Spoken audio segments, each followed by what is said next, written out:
Hey, welcome back to the War Journal podcast. Today we have episode 15. Before we start the episode, I want to kind of give a recap of what's been going on and what happened.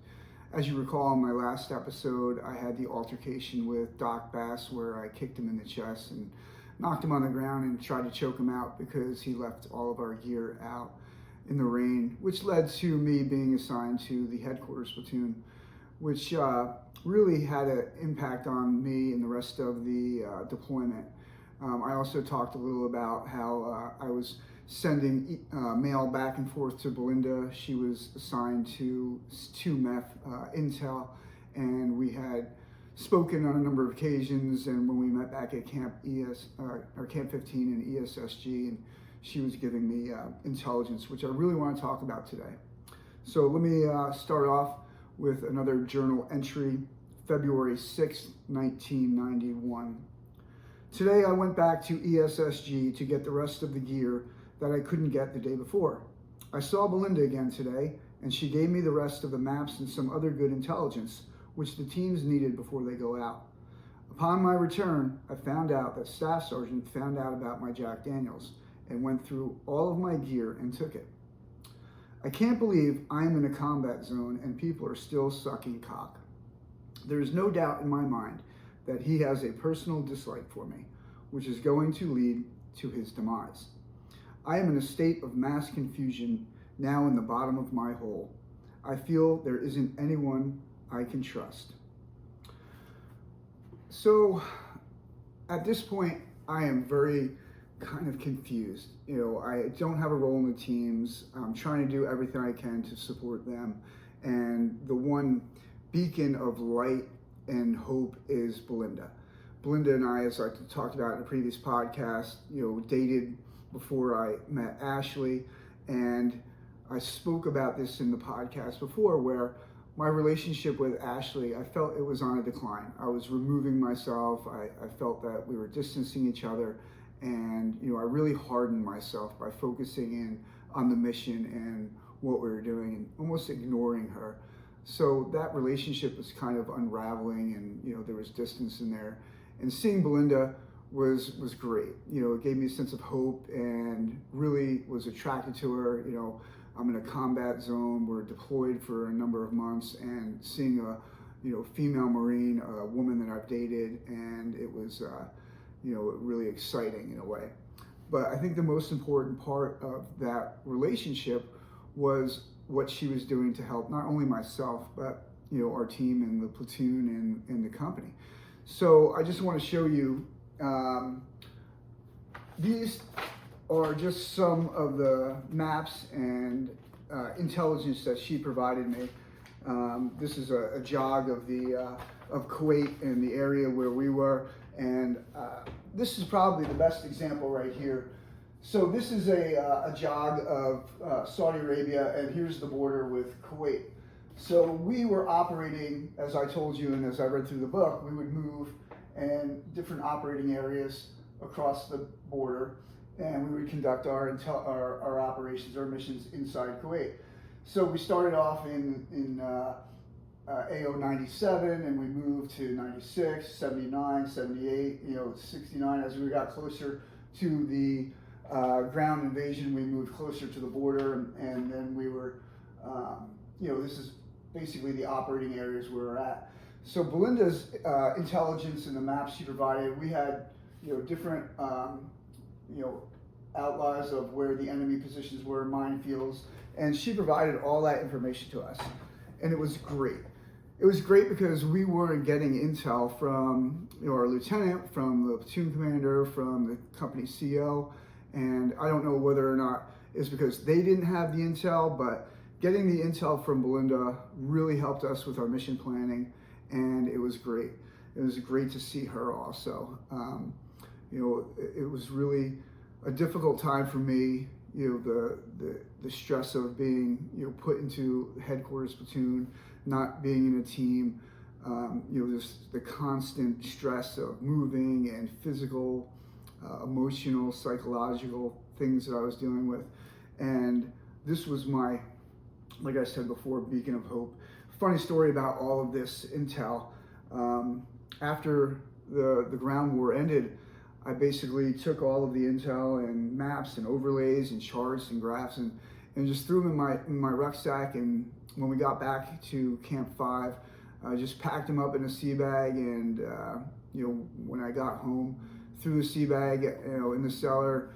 And it was a couple of years later that I opened up the sea bag and found all of this. And moving from when I was in the Navy, moving from place to place, I would just pack everything up and just move. And it wasn't until I wrote the book, and I just went down into all my gear and pulled out all of the maps and all of the intel, and it was amazing to see after 30 something years how I still had all of this. And I really would like to archive this and give it to the Navy Heritage Foundation or maybe the Marine Corps Museum or somewhere, so they could preserve it. I don't want it just sitting in my house anymore. So if there's anybody who has any ideas or has suggestions on who might want this stuff, I really would like your input. So please, put it in the comments and let me know what you think.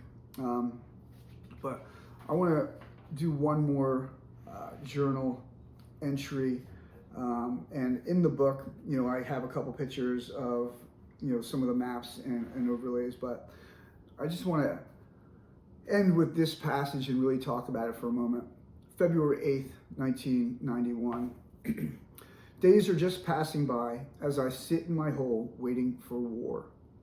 It seems that everyone in some way is content with our lifestyle around here for now.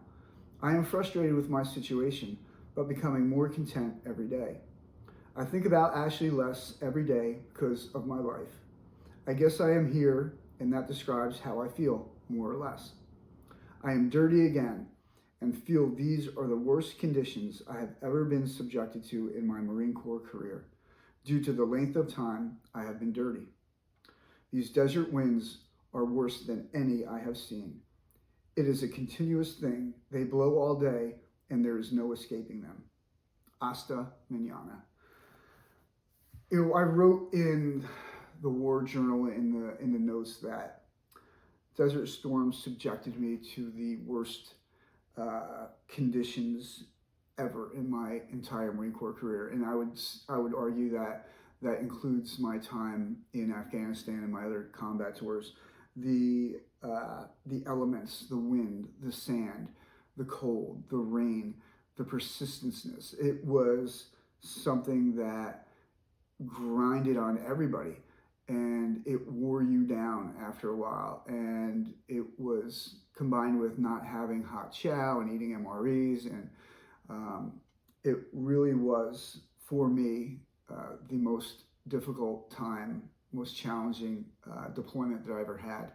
I think I told everyone in a previous podcast episode, I went 46 days without a shower at one point. And, things grow in places that you wouldn't imagine. And it was, for me, very difficult, especially when you combined it with, being put into the headquarters team, the relationship with Ashley kind of unraveling, meeting Belinda, and that almost like a spark of a romance happening again. All of these things, for a 20-year-old young Marine, was difficult to manage. And honestly, looking back, I don't know how I was able to manage all those things. I was just in the fight with everybody else, and I didn't want to appear weak, or I didn't want to do anything that would jeopardize my who I was within the teams, and the identity that I had created of being 180 pounds of spring steel and sex appeal, totally Kevlar, one of the toughest Marines who physically could do anything. And I wrestled with that, and I really believe that if circumstances were different, I think I would have acted and behaved a lot differently. But I'd like to end with that, and I'll share some pictures of some of the some of the weather and the sandstorms and burn pits and things of that nature. But the next couple episodes really will kind of enlighten everyone to what happens. Like what happens next is very critical. And I can't wait to share it with you. It's very exciting. And I look forward to the next couple episodes where we talk about the darkest point in the deployment and probably in my life. So I look forward to next couple episodes, and please share this and other episodes, especially the episode with Brian, Michigan, and General Knight. And I have a special guest coming on in the next couple podcasts that are going to really help the theme of the book and the underlying theme and mental health issues. And I can't wait to have them on. It's going to be great. And I look forward to the next couple episodes. Thanks again.